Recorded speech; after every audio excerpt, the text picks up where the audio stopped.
नमस्कार साथियों, आप सभी का हमारे एजुकेशनल प्लेटफॉर्म कंपटीशन कमेटी पर एक बार फिर से स्वागत है। आज के इस सेशन में हम लोग डिस्कस करने वाले हैं सिटिंग अरेंजमेंट का पार्ट 2, जबकि रीजनिंग का लेक्चर नंबर 3 होने वाला है। इसके बारे में मैंने पहले ही आपको अवगत कराया है कि यहाँ पर जितने भी नंबर ऑफ लेक्चर्स आपको मिलने वाले हैं, इनमें आपका 50% जो वेटेज होगा वो सिटिंग अरेंजमेंट और पजल सेक्शन का होगा। और इसके पहले का जो वीडियो था वो इसलिए भी इंपॉर्टेंट हो जाता है क्योंकि यहाँ पर सिटिंग अरेंजमेंट से संबंधित हम लोगों ने बहुत सारे बेसिक कॉन्सेप्ट्स पर चर्चा करी, हम लोगों ने लैंग्वेजेस पर चर्चा करी कि किन किन सेंटेंसेस का स्ट्रक्चर आपको किस तरीके से बनाना होता है, कैसे आपको अप्रोच करना होता है, और ये सभी बातें आज आपको जिन क्वेश्चंस की हम लोग प्रैक्टिस करने वाले हैं वहां पर इंप्लीमेंट होती हुई दिखाई देंगी। तो अगर आपने लास्ट सेशन नहीं देखा तो लास्ट सेशन जाकर के जरूर देखें। और बैंकिंग में मैंने कहा कि सिलेक्शन लेने के लिए कॉन्सेप्ट तो जरूरी है ही, साथ ही साथ अभ्यास भी उतना ही ज्यादा जरूरी हो जाता है। यानी कि जितना ज्यादा आप प्रैक्टिस करेंगे, स्पीड आपकी उतनी ही ज्यादा बूस्ट होती हुई दिखाई देगी।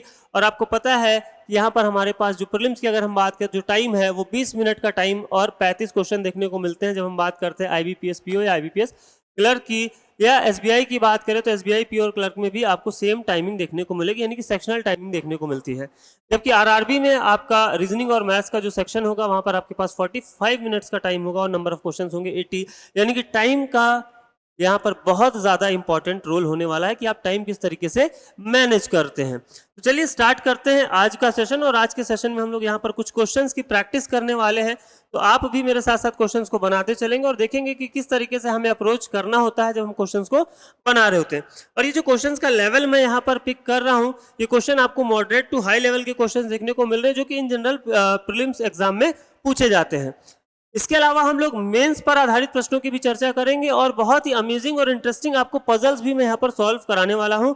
तो आपको भी सेशन को कंटिन्यू वॉच करना है और अपनी तैयारी को और बेहतर से बेहतरीन बनाना है। तो चलिए स्टार्ट करते हैं आज का सेशन।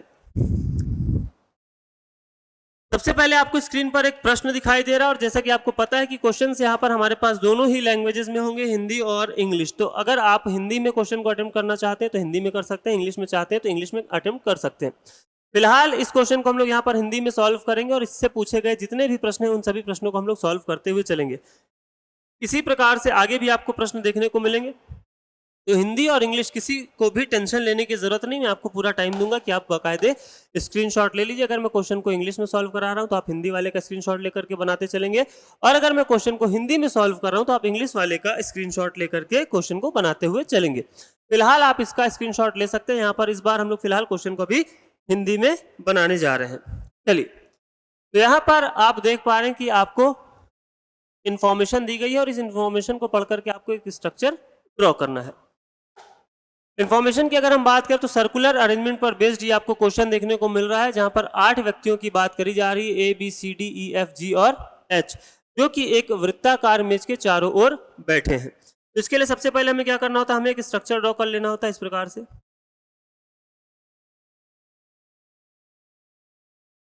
क्लियर? 8 लोगों के लिए हमने यहाँ पर स्पॉट्स या फिर पोजीशन बना ली है। आगे की अगर हम बात करें तो यहाँ पर बोला जा रहा है जब जरूरी नहीं कि ये इसी क्रम में हो, उनमें से कुछ केंद्र की ओर मुख किए हुए हैं जबकि कुछ केंद्र के विपरीत दिशा में मुख किए हुए हैं, यानी कि some are facing towards the centre while some are facing opposite towards the centre. आगे की बात करें तो बोला जा रहा है एफ डी के बाएं से दूसरे स्थान पर बैठा है जो एच के सामने बैठता है। तो अगर आपको याद हो तो लास्ट सेशन में मैंने जो क्वेश्चन आप लोगों को सॉल्व कराया था तो वहां पर मैंने बताया था कि हमें स्टार्ट कहां से करना चाहिए जिससे कम पॉसिबिलिटी में हमारा क्वेश्चन बन करके तैयार हो जाए। तो इसके लिए मैंने आपको बताया था कि जहां पर आपका फेसिंग डिसाइड हो कि व्यक्ति का मुख किस दिशा में है, उन पर्सन के साथ अगर आप स्टार्ट करते हैं तो क्वेश्चन बना पाना आपके लिए इजी हो जाता है। और यहाँ पर पहले ही सेंटेंस में ऐसी ही कुछ हमें इंफॉर्मेशन मिलती हुई दिखाई दे रही है, जैसा कि यहाँ पर आप देख पा रहे हैं एफ डी के बाएं से दूसरे स्थान पर बैठा है। अब हमें डी की फेसिंग पोजीशन नहीं पता, लेकिन यहाँ पर आपको देखने को मिल रहा है जो किसके लिए आया, डी के लिए आया, जो एच के सामने बैठता है। ठीक है, तो डी और एच सामने बैठे हैं। यहाँ पर हमें फेसिंग पोजीशन तो नहीं पता चली, लेकिन 3 स्पॉट्स जरूर पता चल गए। कैसे? अगर यहाँ पर हम एच को बना लेते हैं, यहाँ पर हम डी को बना लेते हैं, यहाँ पर हम एच को बना लेते हैं और यहाँ पर हम डी को बना लेते हैं। अब बोला है एफ डी के बाएं से दूसरे स्थान पर बैठा है, तो डी या तो फेसिंग टूवर्ड्स द सेंटर हो सकता है या तो facing opposite towards the centre हो सकता है। अगर D facing towards the centre है तो एफ डी के बाएं से दूसरे स्थान पर बैठा है, मतलब ये हो जाएगी एफ की पोजीशन। और अगर D facing opposite towards the centre हुआ तो ये हो जाएगी एफ की पोजीशन। क्लियर है? ठीक।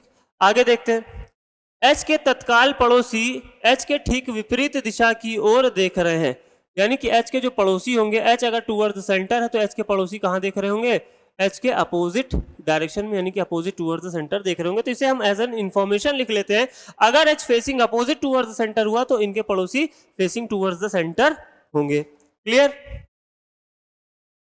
एफ एच के दाएं से दूसरे स्थान पर बैठा है, अगर एफ एच के दाएं से दूसरे स्थान पर बैठा है, it means definitely H is facing opposite toward the centre. और यहां पर एफ अगर एच के दाएं से दूसरे स्थान पर बैठा है, it means definitely H is facing towards the centre. अब अगर H facing towards the centre है तो इसके पड़ोसी अपोजिट टूवर्ड्स द सेंटर हो जाएंगे, और यहां पर एच अगर facing opposite towards the centre है तो इसके पड़ोसी फेसिंग टूवर्ड्स द सेंटर हो जाएंगे। क्लियर है? आगे देखते हैं,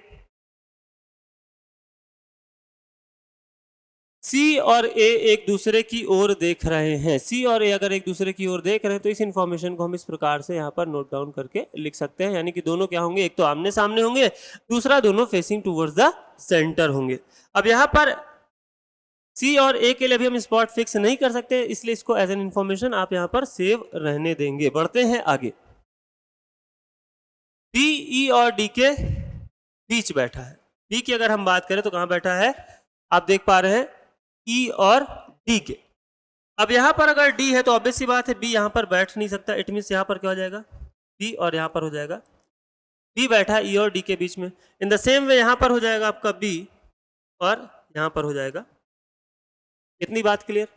बढ़ते हैं आगे, आगे बोला जा रहा है जी केंद्र की ओर देख रहा है और ए के दाईं ओर दूसरे स्थान पर बैठा है। जी कहां देख रहा है, फेसिंग टूवर्ड द सेंटर, तो जी है आपका इनसाइड। और कहां बैठा है, ए के राइट से सेकंड पोजीशन पर। अब ए की यहां पर डायरेक्शन कुछ भी हो सकती है, लेकिन आप देख पा रहे हैं कि ए और सी के लिए इंफॉर्मेशन हमें पहले ही मिल गई है, यानी कि ए कहां देखेगा, टूवर्ड्स द सेंटर देखेगा, और सेकंड पोजीशन पर बैठेगा कौन, सेकंड टू द राइट। ठीक है, तो हम लोग यहां पर थे, जी केंद्र की ओर देख रहा है और ए के दाएं से दूसरे स्थान पर बैठा है, जो डी के तत्काल पड़ोसियों में से एक है। तो कौन डी के तत्काल पड़ोसियों में से एक है, ए अगर डी के तत्काल पड़ोसियों में से एक है तो यहां पर आप देख सकते हैं ए के लिए स्पॉट ये हो गया और यहां पर ए के लिए स्पॉट ये हो गया। अब ए देख रहा था सी की तरफ, ए और सी एक दूसरे की ओर मुख किए हुए थे, और सेकंड टू द राइट में जाओगे तो यहां पर स्पॉट नहीं है, इसलिए ये वाली आपकी पोजीशन क्या हो जाएगी, कैंसिल हो जाएगी।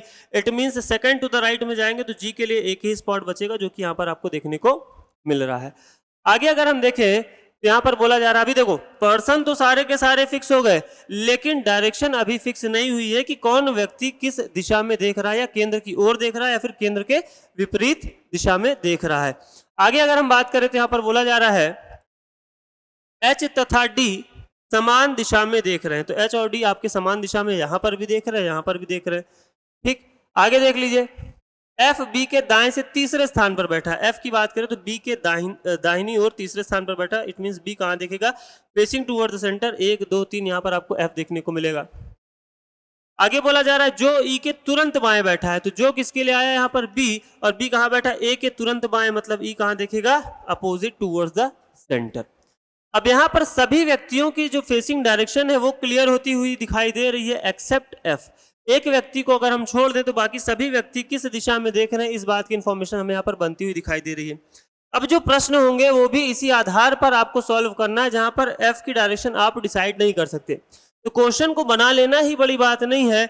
यहाँ पर इनसे जो संबंधित प्रश्न पूछे जाएंगे वहां पर भी बहुत कुछ आपको सीखने को मिलेगा कि बैंकिंग के एग्जाम में किस प्रकार के प्रश्नों का कॉम्बिनेशन हमें देखने को मिलता है, वहां पर भी आपको एडिशनल कॉन्सेप्ट्स देखने को, जानने को मिलने वाले हैं। तो सबसे पहले अगर हम बात करें पहले प्रश्न की, तो बोला जा रहा है डी और जी के बीच कितने व्यक्ति बैठे हैं जो निश्चित रूप से केंद्र के विपरीत दिशा में देख रहे हैं। अब यहां पर जी के दाईं ओर या डी के बाईं ओर ऐसी कुछ इंफॉर्मेशन हमें नहीं दी गई है, तो अगर यहां पर हम क्लॉकवाइज डायरेक्शन में आते हैं, डी और जी के बीच अगर हम क्लॉकवाइज डायरेक्शन में आते हैं, तो यहाँ पर एक भी व्यक्ति नहीं है जिसको हम निश्चित रूप से कह सके कि वो कहां देख रहा है, केंद्र के विपरीत दिशा में देख रहा है। जबकि इधर से अगर हम आते हैं, 1 और 2 व्यक्ति ऐसे हैं जो निश्चित रूप से कहां देख रहे हैं, केंद्र के विपरीत दिशा में देख रहे हैं। इट मींस अगर हम इस प्रश्न के उत्तर की बात करें तो यहां पर आपका जो सही उत्तर बनेगा वो बनेगा ऑप्शन नंबर 5, निर्धारित नहीं किया जा सकता, can not be determined. Clear? तो मैंने क्या कहा कि क्वेश्चन को सॉल्व करने के साथ साथ यहाँ पर इनसे जो संबंधित प्रश्न पूछे जाते हैं वहां पर भी लैंग्वेज का बहुत इंपॉर्टेंट रोल होता है, तो वहां पर भी आपको ध्यान देने की आवश्यकता है। पढ़ते हैं आगे। इसी इंफॉर्मेशन पर आधारित ये दूसरा प्रश्न है। तो स्ट्रक्चर यहाँ पर आपकी स्क्रीन पर आपको दिखाई दे रहा है, जो कि स्ट्रक्चर ऑलरेडी हम लोगों ने सॉल्व करके पहले ही बनाया हुआ है, इसको आप यहाँ पर देख पा रहे हैं। यही स्ट्रक्चर आपको कहाँ देखने को मिल रहा है? यही स्ट्रक्चर आपको सेम यहाँ पर देखने को मिल रहा है।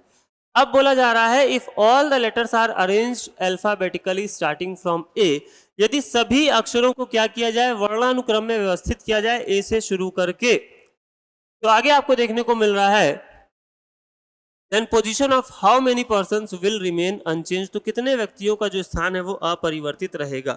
अब एक बात का यहाँ पर आपको और ध्यान देना है, जो कि मैंने पहले ही आपको फर्स्ट वाली क्लास में बता दिया था कि क्लॉकवाइज जाना है या एंटी क्लॉकवाइज जाना है, ये बात प्रश्न में मेंशन नहीं की गई है। तो अगर हम यहाँ पर क्लॉकवाइज जाते हैं, पहली बात, और दूसरी बात यहाँ पर बोला गया इंक्लूडिंग ए, यानी कि ए को भी जोड़ना है। ठीक, तो ए के बाद मिलेगा आपको यहाँ पर, चलिए मैं नीचे लिख दे रहा हूँ, ठीक है, ये हो गया ए, ये हो गया बी, यहाँ पर आ जाएगा आपका सी, यहाँ पर आ जाएगा आपका डी, यहाँ पर आ जाएगा ई, यहाँ पर आ जाएगा एफ, यहाँ पर आ जाएगा जी, और यहाँ पर आ जाएगा एच। तो ए को जोड़ना है, तो ए के बाद आप बताइए यहाँ पर कितने ऐसे व्यक्ति हैं जिनका स्थान क्या है? अपरिवर्तित है, यानी कि आपको सेम पोजीशन पर मिल रहे थे। यहाँ पर डी था लेकिन बी आ गया, यहाँ पर बी था लेकिन सी आ गया, यहाँ पर ई था लेकिन डी आ गया, यहाँ पर सी था ई आ गया, यहाँ पर एस था एफ आ गया, यहाँ पर जी था लेकिन जी हमें देखने को मिल रहा है। तो ए को जोड़ लें और जी को जोड़ लें, तो इधर जब हम क्लॉकवाइज डायरेक्शन में जा रहे हैं तो आंसर आ रहा है हमारा कितना? 2। अब जब हम एंटी क्लॉकवाइज डायरेक्शन में मूव करेंगे तो चलिए, जब हम क्या करेंगे, घड़ी की दिशा के विपरीत जब हम घूमेंगे तब हम देखते हैं यहाँ पर कितने ऐसे व्यक्ति हैं जिनका स्थान अपरिवर्तित है। तो ये हो गया ए, ये हो जाएगा बी, ये हो जाएगा सी, ये हो जाएगा D, this will be F, E and H. तो ए को तो इंक्लूड करना है, तो एक व्यक्ति ये हो गया, यहाँ पर एफ था, यहाँ पर बी मिल रहा है, नहीं बना, यहाँ पर सी था, यहाँ पर जी था, यहाँ पर सी मिल रहा है, नहीं बनेगा, एच था, डी मिल रहा है, नहीं बनेगा, सी था, ई मिल रहा है, नहीं बनेगा, ई था, एफ मिल रहा है, नहीं बनेगा, बी था, जी मिल रहा है, नहीं बनेगा, और डी था, एच मिल रहा है, नहीं बनेगा। यानी कि जब हम एंटी क्लॉकवाइज डायरेक्शन में गए तो हमें कितने मिल रहे हैं? 0। अब यहाँ पर एक तो उत्तर आ रहा है क्या? 0, और एक उत्तर आ रहा है 2। ठीक, ऑप्शन की अगर हम बात करें, ऑप्शन में अगर हमें सी एंड डी का विकल्प दिखाई देता, निर्धारित नहीं किया जा सकता, तो हम इस विकल्प के साथ में जा सकते थे। लेकिन यहाँ पर जो हमें ऑप्शन का कॉम्बिनेशन देखने को मिल रहा है वो मिल रहा है 1, 2, और ये 0 नहीं है, ये यहाँ पर आपको ए को इंक्लूड करना है, ए को आपको इंक्लूड करना है, इसलिए यहाँ पर क्या हो जाएगा? ए को हो जाएगा, या फिर यहाँ पर हो जाएगा 2। अब एक ऑप्शन मिल रहा है आपको 1 और एक ऑप्शन मिल रहा है 2, एक ऑप्शन मिल रहा है मोर देन 2 और एक ऑप्शन मिल रहा है आइदर 1 और 2। 1 का मतलब क्या हुआ? या तो एक व्यक्ति, जब हम एंटी क्लॉकवाइज डायरेक्शन में गए तो हमें कितने मिले? एक ऐसा व्यक्ति मिला जिसका स्थान अपरिवर्तित था, और वो व्यक्ति कौन था? ए। और जब हम क्लॉकवाइज डायरेक्शन में गए तो हमें 2 ऐसे व्यक्ति मिले जिनका स्थान अपरिवर्तित था, एक तो था आपका ए और दूसरा था आपका जी। यानी कि आंसर की जब हम बात करेंगे तो आंसर हो जाएगा यहाँ पर आपका ऑप्शन नंबर 4। तो ये छोटी छोटी सी बारीकियां हैं जो आपको ध्यान में रखनी है जब आप क्वेश्चंस को बना रहे होंगे। क्लियर? चलिए बढ़ते हैं अगले प्रश्न में और देखते हैं क्या कुछ हमें देखने को मिल रहा है। Who among the following sits second to the left of C? C के second to the left में कौन बैठा है? तो ये रहा आपका C और इसके second to the left में बैठा है G। आंसर हो जाएगा ऑप्शन नंबर 4। इजी सा क्वेश्चन था, इजीली बनाया जा सकता है। ये क्वेश्चन बहुत इंपॉर्टेंट होने वाला है क्योंकि ऐसे प्रश्न आपको बार बार देखने को मिलते हैं, और ऑलमोस्ट अगर हम बात करें तो सिटिंग अरेंजमेंट में एक क्वेश्चन ये आपको देखने को ही मिलता है। अगर 5 प्रश्न पूछे जा रहे हैं तो 4 of the 5 are following are alike, इस तरीके के क्वेश्चन आपको देखने को मिलते हैं। ठीक है, अब यहाँ पर हमें बताना है कि इनमें से कौन सा वाला अलग है, और ये आपको लॉजिकली सोचना है। जब हम बात करेंगे एच और जी की, तो एच और जी में क्या रिलेशन आपको देखने को मिल रहा है। तो अगर हम फर्स्ट पर्सन के रेस्पेक्ट में देखें, एच के रेस्पेक्ट में जी की पोजीशन देखें तो क्या है? इमीडिएट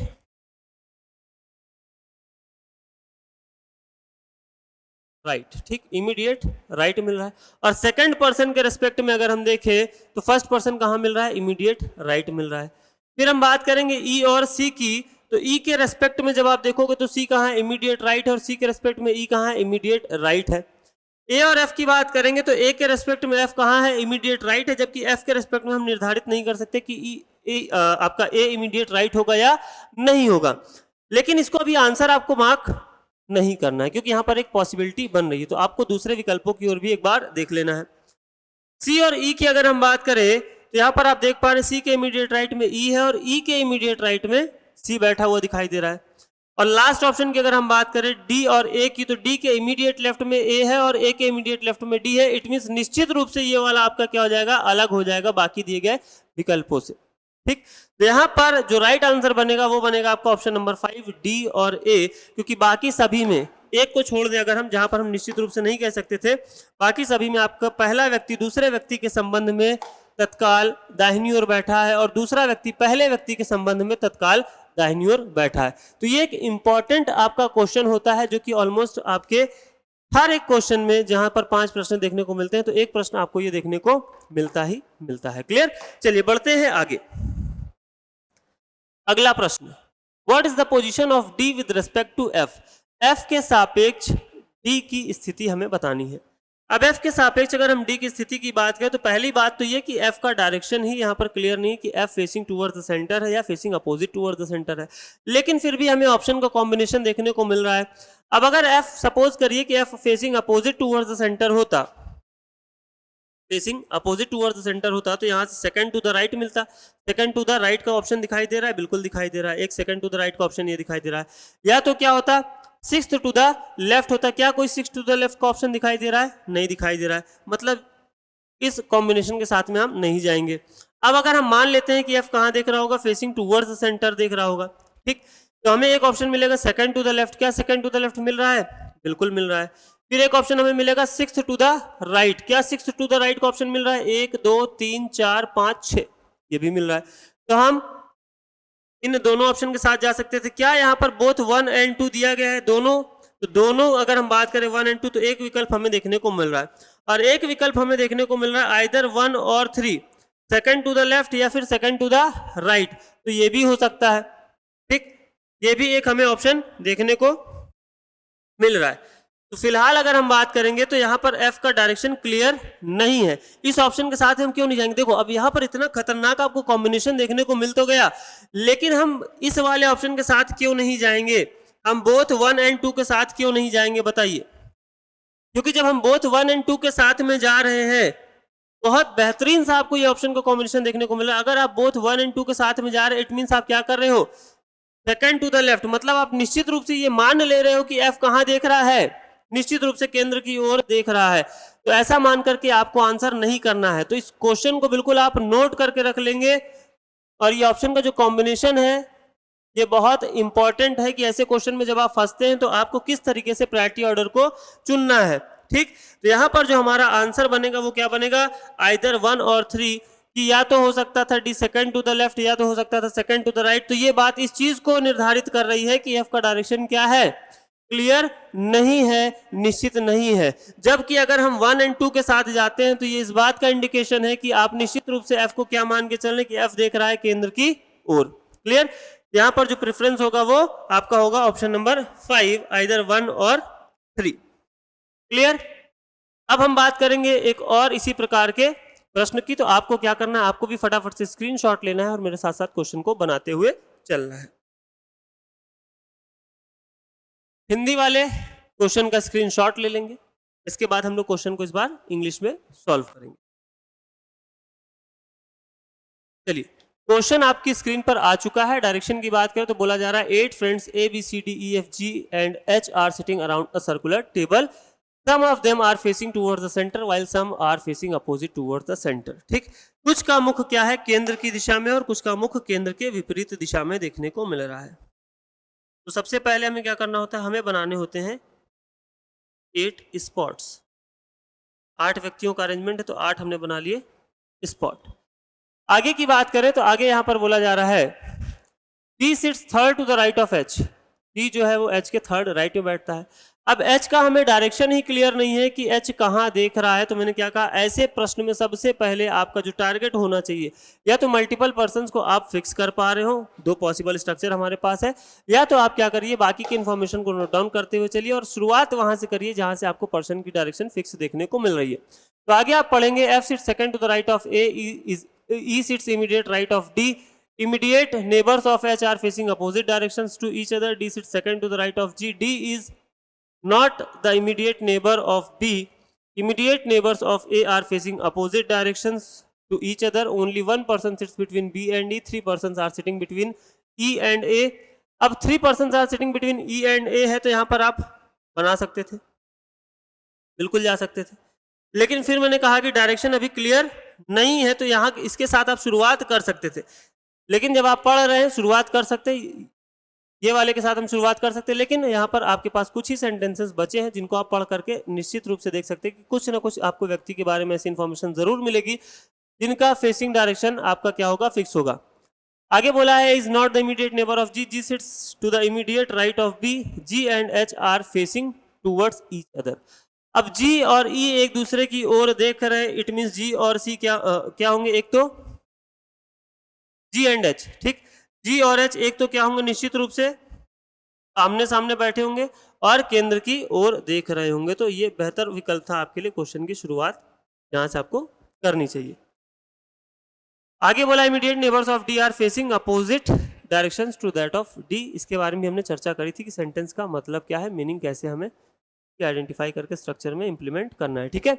अब देखिए यहां पर अगर इसके साथ हम शुरुआत करते हैं तो आगे आप देखेंगे B sits third to the right of H, 1 2 3, यहां पर कौन बैठेगा, बी, 1 2 3, यहां पर कौन बैठेगा, B. B sits third to the right of H. आगे देखेंगे F sits second to the right of A. अब ये बात भी हमें पता है कि ए और ई कहां देख रहे हैं, आमने सामने, लेकिन दो स्पॉट है, तो इसलिए इसको अभी हम फिक्स नहीं करेंगे। आगे बोला जा रहा है F sits second to the right of A. A अगर कहां देखेगा, फेसिंग टूवर्ड्स द सेंटर देखेगा, यहां पर बोला जा रहा है F sits second to the right of A, यानी कि एफ इसके सेकंड पोजीशन पर बैठेगा। अब ये डायरेक्शन चेंज भी हो सकती है, तो इसको हमने केवल और केवल एज एन इंफॉर्मेशन नोट करके लिखा हुआ है, इस तरीके से आपको अप्रोच करने की आवश्यकता होती है। आगे बढ़ते हैं, E sits immediate right of D. E जो है वो डी के इमीडिएट राइट बैठा है, तो अगर डी यहां पर है तो ई यहां पर होगा। अब डिपेंड करेगा कि डी की डायरेक्शन क्या है, ठीक। E sits immediate right of D.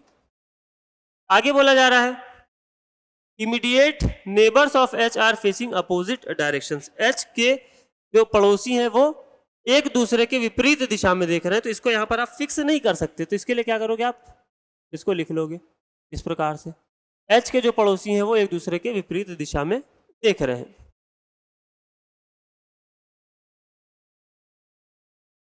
आगे देखिए D sits second to the right of G. D जो है वो जी के सेकंड राइट में, 1 2, यानी कि यहां पर आपको देखने को मिलेगा कौन, डी, 1 2 यहां पर आपको देखने को मिलेगा D. D sits second to the right of D. आगे बढ़ते हैं, D is not the immediate neighbour of B. D जो है वो बी का पड़ोसी नहीं है, तो ये बात यहां पर हमें देखने को मिल ही रही है। Immediate neighbours of A are facing opposite directions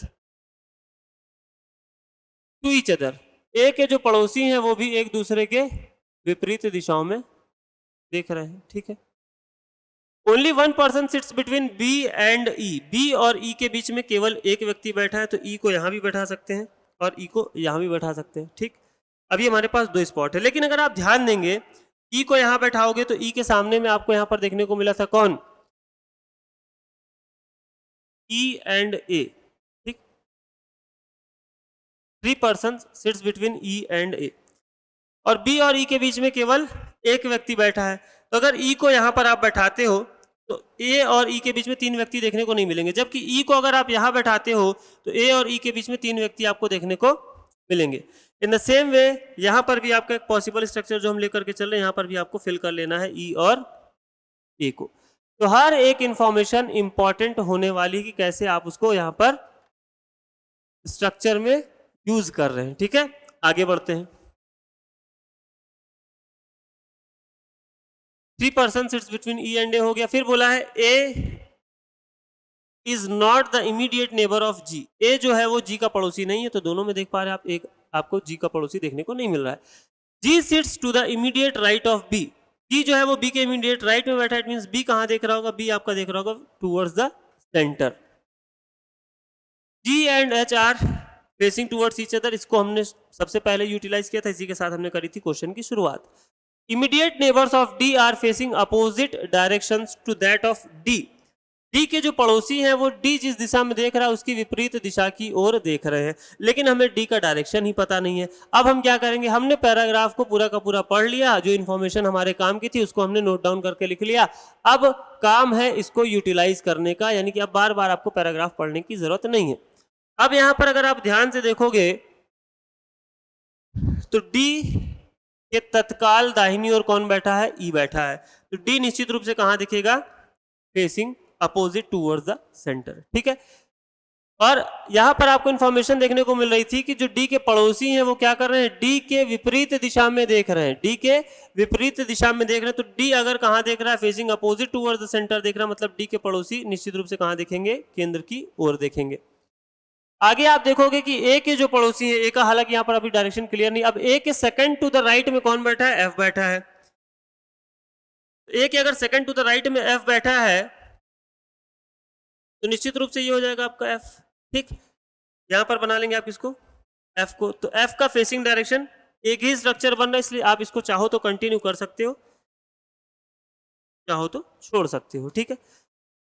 अब यहां पर क्या हो गया, आपका ए की डायरेक्शन फिक्स हो गई, और जब ए की डायरेक्शन फिक्स हो गई तो बोला है ए के जो पड़ोसी हैं वो विपरीत दिशाओं में देख रहे हैं। तो एक पड़ोसी अगर केंद्र की ओर देख रहा है तो दूसरा पड़ोसी निश्चित रूप से कहां देखेगा, केंद्र के विपरीत दिशा में देखेगा। और व्यक्ति जो हमारे पास अभी बचा हुआ है, ए हो गया है, बी हो गया है, सी यहाँ पर आपको बचा हुआ दिखाई दे रहा है, तो यहाँ पर हो जाएगा कौन, सी। स्ट्रक्चर हमारा पूरा का पूरा बन करके तैयार है, कुछ भी एडिशनल अब हमें देखने की और जांचने की आवश्यकता नहीं है, सारी की सारी कंडीशन यहाँ पर आपको सेटिस्फाई होती हुई दिखाई देंगी। अब जरूरत है हमें क्वेश्चन बनाने की, तो क्वेश्चन में मैंने कहा कि यहां पर भी आपको बहुत कुछ एडिशनल सीखने को मिलने वाला है। तो सबसे पहले अगर हम यहां पर प्रश्न की बात करें तो पूछा जा रहा है, how many persons are facing towards the centre, कितने व्यक्तियों का मुख केंद्र की ओर है। तो जैसा कि आप देख पा रहे हैं दोनों स्ट्रक्चर सेम है, तो किसी से भी आप आंसर निकाल सकते हैं, 1 2 3 4, यानी कि यहाँ पर 4 और 1 ये 5 ऐसे व्यक्ति हैं, 1 2 3 4 5 जिनका मुख क्या है, केंद्र की ओर है, ठीक। तो यहाँ पर ऑप्शन आपको दिखाई दे रहा है नन ऑफ दिस, ऑप्शन दिखाई दे रहा है नन ऑफ दिस। और ज्यादातर जो कंफ्यूजन होती है जब हमारा आंसर आता है नन ऑफ दिस, देखो जो बैंकिंग का एस्पिरेंट है उनको इस चीज का बहुत अच्छे से अनुभव होगा, जब हमारा आंसर आता है नन ऑफ दिस तो हम कंफ्यूज हो जाते हैं, हम टेंशन में आ जाते हैं कि क्या हमने जो क्वेश्चन का आंसर निकाला है वो वाकई में सही है या फिर नहीं है। तो इसके लिए बिल्कुल टेंशन नहीं लेना है आपको, नन ऑफ दीज आ रहा है मतलब यहाँ पर आप क्लियरली देख सकते हैं कि 3 व्यक्ति ऐसे हैं जिनका मुख क्या है, अपोजिट टूवर्ड्स द सेंटर है, 1 2 और 3, बाकी 5 ऐसे व्यक्ति हैं जिनका मुख केंद्र की ओर है। तो आंसर सिंपली आपको क्या मार्क करना है, none of these. How many persons are facing towards the centre, कितने हो जाएंगे, 5, और यहाँ पर 5 किसी भी विकल्प में आपको देखने को नहीं मिल रहा है। पढ़ते हैं आगे। अगला क्वेश्चन पूछा जा रहा है, who among the following persons sits third to the right of H, इनमें से कौन सा व्यक्ति एच के दाहिनी और तीसरे स्थान पर बैठता है। तो 1 2 3 यहां पर आपको देखने को मिल रहा है, पी आंसर हो जाएगा option number 1, clear. Next one, which of the following information is true regarding B, B के संदर्भ में कौन सी दी गई जानकारी क्या है, सत्य है, ठीक है। तो बोला है B is facing towards the centre, B कहां देख रहा है, केंद्र की ओर देख रहा है, तो बिल्कुल सही है। आगे वाले अगर आप देखेंगे बाकी के विकल्पों को अगर आप देखेंगे तो बोला जा रहा है B sits immediate right of C, तो बी सी के लेफ्ट में बैठा है। फिर बोला जा रहा है E is immediate neighbour of B, E B का पड़ोसी देखने को नहीं मिल रहा है। डी फेसेस बी, तो डी आपका बी की तरफ नहीं देख रहा है, तो आंसर क्या हो जाएगा, B is facing towards the centre, यानी कि option number 1। Again 4 of the following 5 are alike, अब आपको बताना है कि इनमें से अलग कौन सा है, ठीक। अब ई की अगर हम बात करें तो ई कहां देख रहा है, सबसे पहले तो ई देख रहा है केंद्र की ओर। सी की बात करें तो सी देख रहा है केंद्र के विपरीत, बी देख रहा है केंद्र की ओर, जी देख रहा है आपका केंद्र की ओर, और एच देख रहा है आपका केंद्र की ओर। तो एकमात्र यहाँ पर सी ऐसा व्यक्ति है जो केंद्र के विपरीत दिशा में देख रहा है, इसलिए यही क्या हो जाएगा, अलग हो जाएगा। तो मैंने क्या कहा, ऐसे प्रश्नों पर भी आपकी बेहतर कमांड होना आवश्यक है जब आप एग्जाम में क्वेश्चन को बना रहे हैं। अगला प्रश्न, how many such pair of persons are there in the arrangement who are facing towards each other, कितने ऐसे पेयर ऑफ पर्सन्स हैं जो कि एक दूसरे की ओर देख रहे हैं।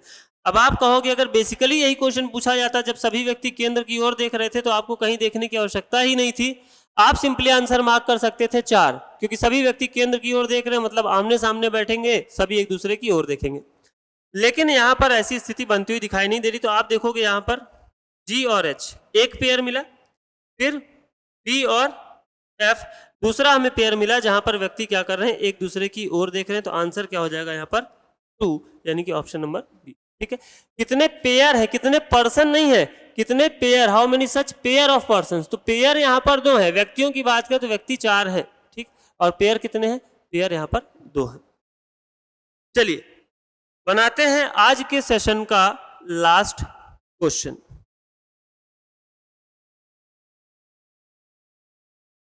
तो सबसे पहले हिंदी वालों को क्या करना है, क्वेश्चन का स्क्रीनशॉट ले लेना है, फिर इस क्वेश्चन को भी हम लोग इंग्लिश में सॉल्व करने वाले हैं।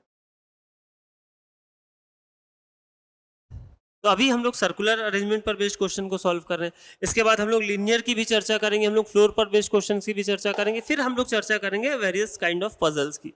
यहाँ पर आपको अलग अलग प्रकार के डेटा पर आधारित क्वेश्चन देखने को मिलते हैं, तो काफ़ी ज़्यादा अमेजिंग और इंटरेस्टिंग होने वाले हैं ये सारे के सारे सेशंस आप सभी के लिए। यहाँ पर अभ्यास के दृष्टिकोण से आपको मेरे साथ साथ क्वेश्चन को बनाते हुए चलना है, और जहाँ कहीं भी कुछ भी डाउट होता है तो आप ज़रूर मेरे साथ में डिस्कस कर सकते हैं। फिलहाल हम बात करेंगे क्वेश्चन की। क्वेश्चन में बोला जा रहा है 8 persons A, B, C, D, P, Q, R and S are sitting around a circular table but not necessarily in the same order. Some of them are facing towards the center while others are facing outside the center. अब हमें क्या करना है, तो सबसे पहले हमें बनाना होता है 8 spots। तो हम बना लेंगे यहाँ पर 8 स्पॉट।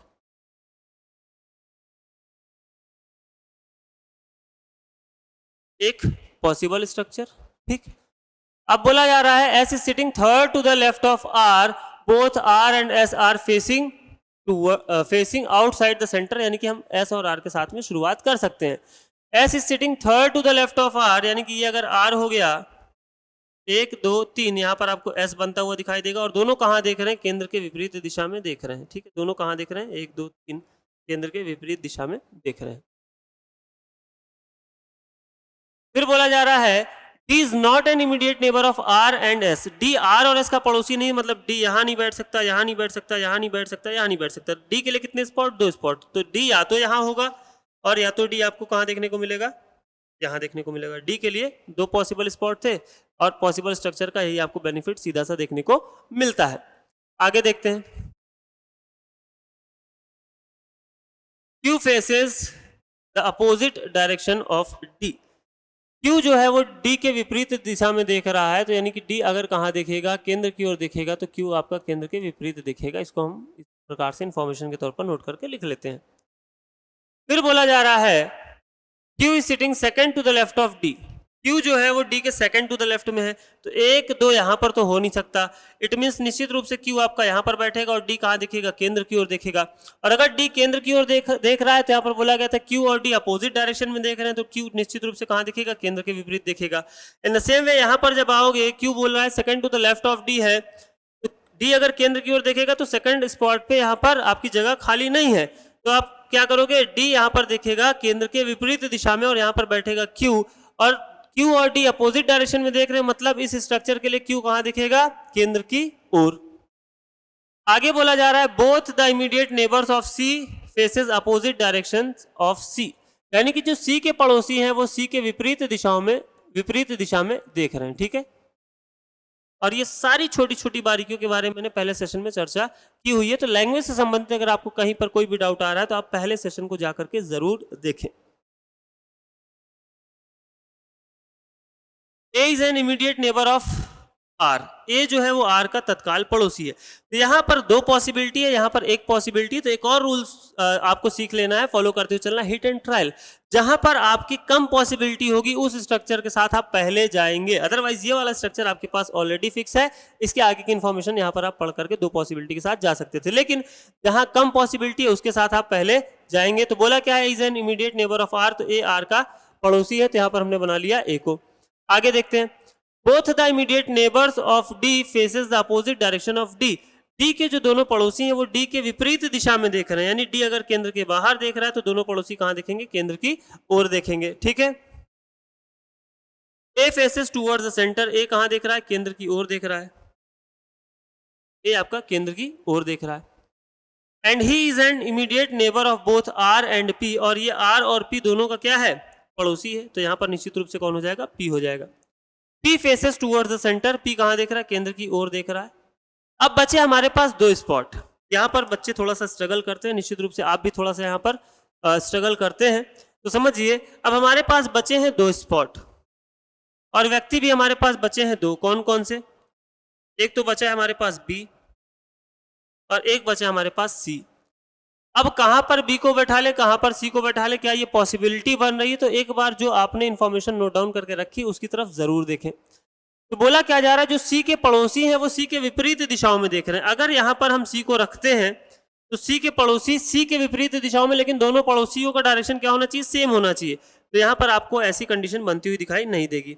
यहां पर अगर हम C को फिक्स करते हैं तो C is facing towards the centre and both the neighbours of C are facing opposite towards the centre, यानी कि ये कंडीशन यहां पर सेटिस्फाई होती हुई दिखाई दे रही। इट मींस C के लिए स्पॉट ये फिक्स हो जाएगा और B के लिए स्पॉट ये फिक्स हो जाएगा। तो इस प्रकार से आपको यहां पर बिल्कुल भी अपने से पॉसिबिलिटी नहीं मान लेना है जब तक कि दी गई सारी की सारी कंडीशंस को आप देख नहीं लेते। जो भी इंफॉर्मेशन आपने नोट डाउन करके लिखी हुई है, जब तक कि वो इंफॉर्मेशन सेटिस्फाई नहीं हो जाती तब तक आपको अपने से पॉसिबिलिटी मान करके नहीं चलना है, ठीक है।